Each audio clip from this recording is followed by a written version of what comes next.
Bonjour, 14 September 2024, 14 Septembre 2024. இதுல வந்து இந்த ஃபுவா அந்த இப்ப நம்ம பார்த்துட்டு இருக்கிறதுடைய இந்த தலைப்புல கடைசி இது லா ஃபுவா ஏ லா கிராஸ் ஏ லேட் திடீன் மூணு இருக்கு. Faith in the grace and the divine help, இதுதான் அவருடைய தலைப்பு. இது வந்து ஒரு நிமிஷம்.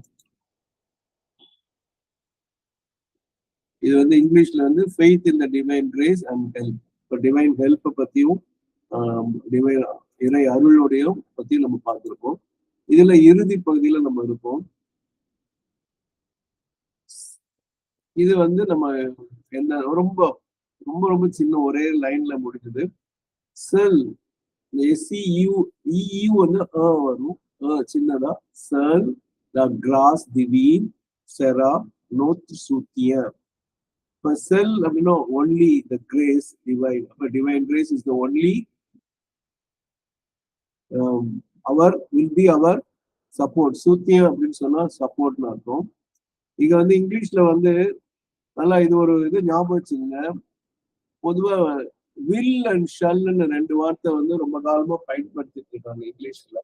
இப்ப அதெல்லாம் கொஞ்சம் கொஞ்சமா அந்த எதுக்கெடுத்தாலும் இப்ப வில்லு தான் நம்ம பயன்படுத்துவோம். கேள்வியில மட்டும் தூக்கி ஷல் வி கோ தான் சொன்னாங்க. யாருமே வில் வி கோ அப்படின்னு கேட்கறது இல்லை, ஷல் வி கோ அப்படின்னு தான் கேட்கறாங்க. அந்த இடத்துல மட்டும்தான் ஷல் கேள்வியில் ரொம்ப பயன்படுத்துறாங்க.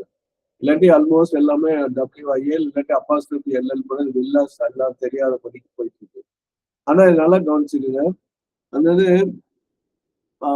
ஃபர்ஸ்ட் பர்சனுக்கு தான் அந்த வில் வரும், மற்றவங்களுக்கு எல்லாம் ஷல் போட்டா அது கன்ஃபார்ம்டுங்கிற அர்த்தத்துல வரும். இதுதான் அதனோட அடிப்படை விஷயம்.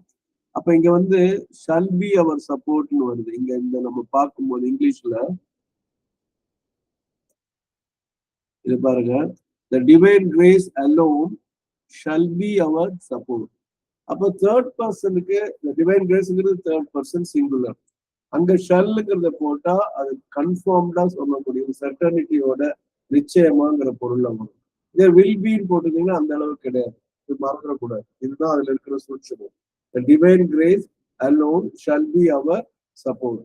இதுதான் வந்து அதோடைய மொழியாக்கம்.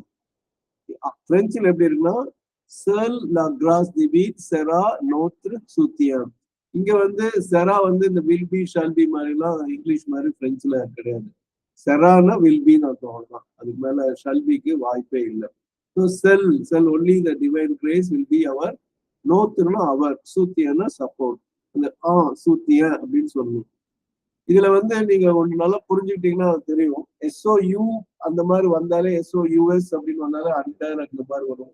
தியன்னா தனிங்கிறது கீழே நம்மளை தாங்கி பிடிக்கிறதுங்கிற அர்த்தம் தான் அந்த இது. சப்போர்ட்லயே அந்த SU இருக்கு. நல்லா கருது. போர்ட்னா தாங்குதல், போர்ட்டர் நம்ம சொல்லுவோம், கூலி, இந்த சுமையை தூக்குறவங்க. அந்த வார்த்தைகள் எல்லாம் நம்ம கொஞ்சம் ஒத்து பார்த்தோம்னா நமக்கு நல்லாவே புரியும். அப்போ பிரெஞ்சுல வந்து தனீர்னு ஒரு வார்த்தை இருக்கும், SOUS அண்டர்னு இருக்கும். தனீர்னா அது வந்து காஞ்சிகேட்டும் போது தியன்னு வரும். சுத்திய அப்படின்னு போது அது கண்டிப்பா சப்போர்ட்னு இருக்கும். இந்த ஒரு அந்த வார்த்தையிலே ரொம்ப நேரம் நம்ம அதை பத்தி பேச முடியும். செல் லா கிராஸ் திவீன் செரா நோத்ரு சூத்திய. Only the divine grace will be our support. அது இங்கிலீஷ்ல கொஞ்சம் வித்தியாசமா போட்டிருக்காங்க. The divine grace alone shall be our support. Alone பின்னாடி போயிருக்கு, அங்க வந்து அலோன்ங்கிறது முன்னாடி இருக்கு, செல்லுங்கிறது அலோன் போட்டாங்க. Okay, merci beaucoup à tous, merci à Aurobindo de la mer.